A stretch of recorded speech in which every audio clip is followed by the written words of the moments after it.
Был ли пьян Артур Садрудинов, протаранивший патрульную машину автоинспекторов? Именно этот вопрос поднимали сегодня на заседании в Верховном суде Татарстана. Напомним, трагедия произошла в ночь с 26 на 27 апреля этого года.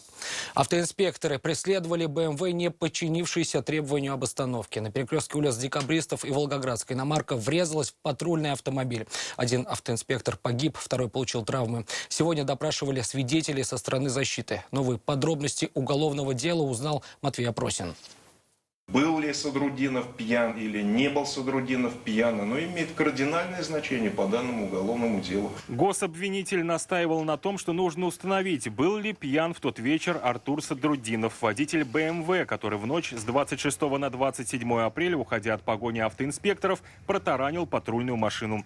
В результате тарана погиб инспектор Юрий Матрёнин. Его напарник, находившийся за рулем, оказался на больничной койке. Сразу после столкновения Артура Садрудинова госпитализировали в 7-ю городскую больницу. Анализы показали, что он трезв. Но все признаки говорили об обратном. Автоинспекторы заподозрили, что опьянение может быть наркотическим, и повезли его в диспансер. Но от анализов там подозреваемый отказался. Сегодня на судебном заседании допрашивали свидетелей. Пришел и тот, кто с ветерком прокатился вместе с подсудимым во время погони. Я говорю, если не сложно, может, ты меня подбросишь? Без вопросов, конечно, сейчас садись.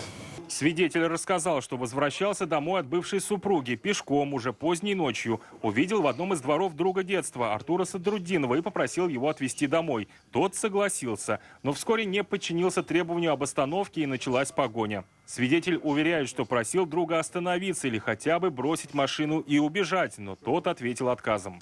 Я, говорит, не могу остановиться, говорит, я, во-первых, без прав, говорит, во-вторых, у меня условка, говорит, если, говорит, сейчас это арестуют, говорит, могут, говорит, и посадить. А сам свидетель боялся попасть в руки полицейских, так как тоже имеет условный срок. И с 11 вечера до 6 утра должен был находиться дома. Боялся, если поймают, могут посадить. Свидетелю погоня показалась очень долгой, хотя, как озвучили на заседании, все длилось минут 13. Говорит, что был сильно напуган и не мог адекватно оценивать происходящее. Это и вызвало сомнения у обвинения. Пожалуйста, итак, по какой причине вам 10 минут поездки на автомашине показались часом? Прокурор заподозрил, что показания данного свидетеля могут быть не совсем точными, ведь он и сам был ранее судим за хранение наркотиков и грабежи. И 4 раза отбывал наказание в местах лишения свободы. Заслушав показания свидетелей, суд объявил перерыв на неделю. Матвей Опросин, Нафиса Минязова, Константин Бушуев. Вызов 112.